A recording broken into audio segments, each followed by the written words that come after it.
আমি জাদুর ড্রাগন গাছ। আমার এই ড্রাগন গাছ থেকে ড্রাগন তুমি যদি তোমার মাকে খাওয়াও তাহলে তোমার মা সুস্থ হয়ে যাবে। এই গাছের ড্রাগন কখনোই ফুরাবে না। বকুলপুর নামে ছোট্ট একটি গ্রামে মিনা ও তার মা শেফালি শিয়ালিনী বসবাস করত। মিনার বাবা এক বিরল রোগে অনেক আগেই মারা যান। তারপর থেকে তাদের সংসার অনেক অভাবেই কাটতো। হ্যাঁ রে মিনা, আজ আমি তোর সাথে খেলবো না। আমাদের ড্রাগন বাগানে অনেক ড্রাগন ফল ধরেছে। আজকে আমার মা আমাদের ড্রাগন বাগান থেকে অনেক ড্রাগন ফল পারবে। মিনা, তুই কি আমার সাথে আমাদের বাড়িতে যাবি?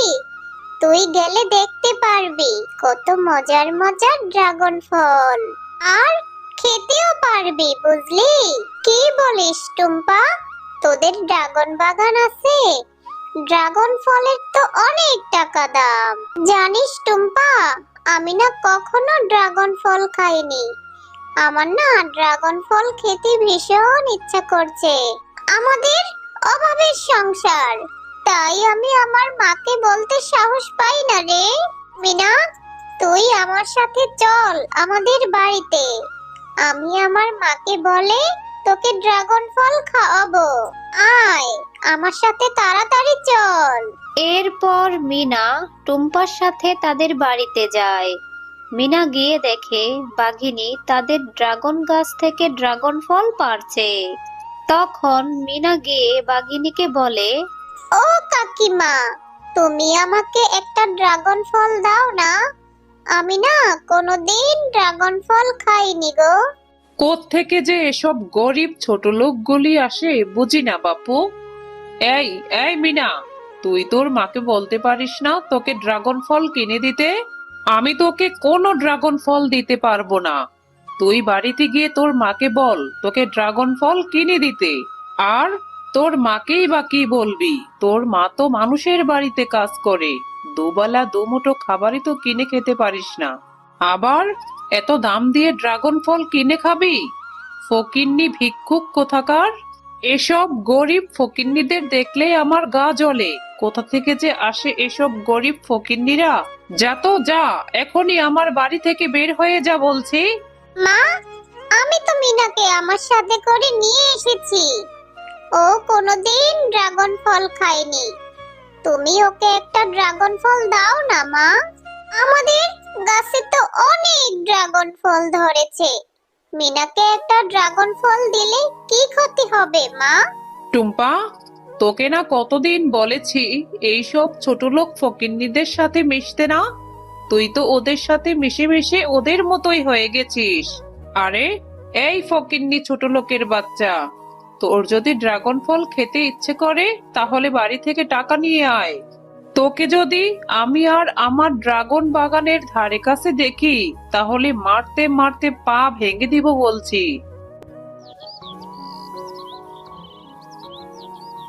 মা, জানো টুম্পাদের বাগানে না ড্রাগন ফল ধরেছে। টুম্পা আমাকে তাদের বাড়িতে নিয়ে গিয়েছিল। টুম্পা আমাকে ড্রাগন ফল খাওয়াবে বলে তার সাথে করে নিয়ে যায়, কিন্তু বাঘিনী কাকিমা আমাকে ড্রাগন ফল তো দিলই না, উল্টো আমাকে অনেক অপমান করে তাড়িয়ে দিল। বাঘিনী কাকিমা বলেছে আমরা নাকি ছোট লোক। বাঘিনী কাকিমা টুম্পাকে আমার সাথে মিশতে দেবে না। আবার আরো কি বলেছে জানো? আমি যদি তাদের বাগানে যাই তাহলে আমার পা ভেঙে দিবে বলেছে। তোকে বাঘিনীর বাগানে যেতে কে বলেছে মিনা? আমি অন্যের বাড়িতে কাজ করি, যেই 2 টাকা পাই সেই টাকা দিয়ে সংসার চালাতেই তো কষ্ট হয়ে যায়। থাক মা, তুই কষ্ট পাস না। আমি কিছু টাকা জমিয়ে তোকে ড্রাগন ফল কিনে দিব। তুই আর মন খারাপ করিস না রে মা। আচ্ছা ঠিক আছে মা, আমি আর কখনো ড্রাগন ফল খেতে চাইবো না। আমি টুম্পাদের ড্রাগন বাগানের ধারে কাছেও যাব না। তুমি দেখে নিও মা, আমাদেরও না এক সময় একটা ড্রাগন ফলের গাছ থাকবে, আর সেই গাছে অনেক ড্রাগন ফল ধরে থাকবে।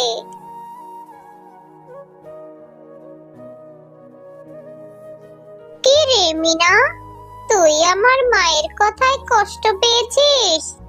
তুই কষ্ট পাস না মিনা, আমি তোকে ড্রাগন ফল এনে খাওয়াবো। আমার মা যখন বাড়িতে থাকবে না, তখন আমি তোকে ড্রাগন ফল পেড়ে খাওয়াবো রে। তুই আর আমার উপর রাগ করে থাকিস না রে মিনা। না রে টুম্পা, আমি যদি তোর সাথে খেলতে যাই তাহলে তোর মা আমাকে মারবে বলেছে, তাই তো আমি তোর সাথে খেলতে যাই না। আচ্ছা যাই হোক, ওসব কথা বাদ দে। আচ্ছা টুম্পা, তুই কি আমাকে একটা জিনিস দিতে পারবি রে? তুই কি আমাকে তোদের বাগান থেকে একটা ড্রাগন ফলের চারা এনে দিতে পারবি রে? ঠিক আছে রে মিনা, আমি আমাদের বাগান থেকে তোকে ড্রাগন ফলের চারা এনে দিতে পারবো। আমার মাও এখন বাড়িতে নেই, আমি এখনই যাব আর আসবো। এরপর টুম্পা চলে যায় ড্রাগন গাছের চারা আনার জন্য। এই নে মিনা, ড্রাগন গাছের চারা। এই চারাটি নিয়ে তুই তোদের বাড়িতে রোপণ করে দিস। এরপর মিনা ড্রাগন গাছের চারাটি নিয়ে বাড়ি চলে যায়। মা, মা, দেখো, আমি টুম্পার কাছ থেকে ড্রাগন গাছের চারা এনেছি। এই চারা গাছটি আমি এখন আমাদের বাড়িতে রোপণ করে দিব। তারপর এই চারা থেকে অনেক ড্রাগন ফল ধরবে, তুমি দেখে নিও মা। আরে আমার পাগলি মেয়ে, এই ড্রাগন গাছটি তো এখনই তোকে ড্রাগন ফল দিবে না রে মা। এই গাছটি আস্তে আস্তে বড় হবে, তারপর ড্রাগন ফল দিবে। আগে তুই চারা গাছটি রোপণ কর। এরপর মিনা সেই ড্রাগন গাছের চারাটি তাদের বাড়ির উঠোনে রোপণ করে দেয়। এরপর থেকে মিনা সেই গাছের অনেক যত্ন করতে লাগলো।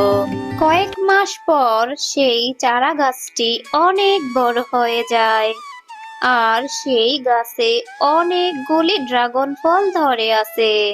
মা, মা, এসে দেখে যাও, আমাদের ছোট্ট চারা গাছটি কত বড় হয়ে সেই গাছে কতগুলি ড্রাগন ধরে আছে। এখন থেকে আমি প্রতিদিন ড্রাগন ফল খেতে পারবো। আচ্ছা খাবি খাবি আমার পাগলি মেয়ে, দাঁড়া আগে গাছ থেকে কয়েকটা ড্রাগন ফল পেড়ে নে। আর তখনই ড্রাগন গাছটি কথা বলে ওঠে। মিনা, তুমি অনেক ভালো মেয়ে, তোমার যত্নে এই গাছটি অনেক পরিপুষ্ট হয়েছে। তুমি আমার এই গাছের অনেক যত্ন করেছো। এখন থেকে এই গাছ থেকে তুমি যত ইচ্ছা তত ড্রাগন ফল খাবে। এই গাছের ড্রাগন ফল কখনোই শেষ হবে না। মা, ও মা, দেখেছো? এটা একটি জাদুর ড্রাগন ফলের গাছ। দেখো, এই গাছ কেমন সুন্দর কথা বলে। আবার নাকি এই গাছের ড্রাগন ফল কখনোই ফুরাবে না। আরে এটা আমি কি দেখছি? গাছ কি কখনো কথা বলে? যাই হোক, ভালোই হয়েছে।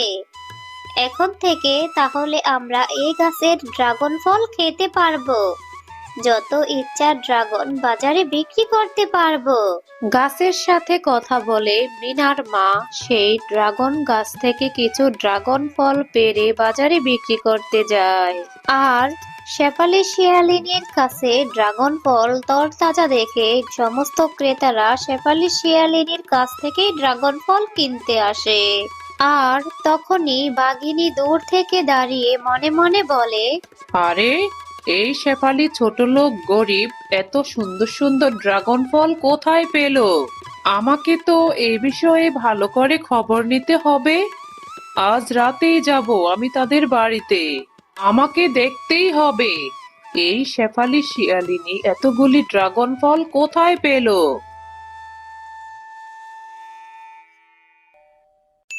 ও, এই ব্যাপার। তাহলে এই গরিব ফকিন্নিরা বাড়িতে ড্রাগন ফলের গাছ লাগিয়েছে, তোরা আমার সাথে পাল্লা দিবি? দাঁড়া, এখনই দেখাচ্ছি মজা। বাঘিনী, তুই অনেক খারাপ। সেই দিন ছোট্ট মেয়েটাকে একটি ড্রাগন ফলের জন্য কত কথা শুনিয়েছিস, এখন আবার এসেছিস মিনার গাছ থেকে ড্রাগন ফল চুরি করতে। দাঁড়া, আমি তোকে শাস্তি দিচ্ছি। এই নে, শাস্তি ভোগ কর। ও, আমার ভেতরটা জ্বলে যাচ্ছে। ওই জাদুর গাছ, আমাকে ছেড়ে দাও। আমি আর কখনো এরকম করব না। শেফা বোন, তুই আমাকে ক্ষমা করে দে। জাদুর ড্রাগন গাছ, তুমি বাঘিনী ভাবিকে ক্ষমা করে দাও। আমি বাঘিনী ভাবিকে ক্ষমা করে দিয়েছি, আর বাঘিনী ভাবি তো তার ভুল বুঝতে পেরেছে। ঠিক আছে শেফালি শিয়ালিনী, আমি শুধু তোমার কথায় বাঘিনীকে ছেড়ে দিচ্ছি। তবে সাবধান, এরকম ভুল যেন আর কখনো না হয়, তাহলে কিন্তু এর ফল ভালো হবে না। তো বন্ধুরা, গল্পটি যদি ভালো লেগে থাকে চ্যানেলটিকে সাবস্ক্রাইব করে দাও আর পাশে থাকা বেল আইকনটিতে প্রেস করে আমাদের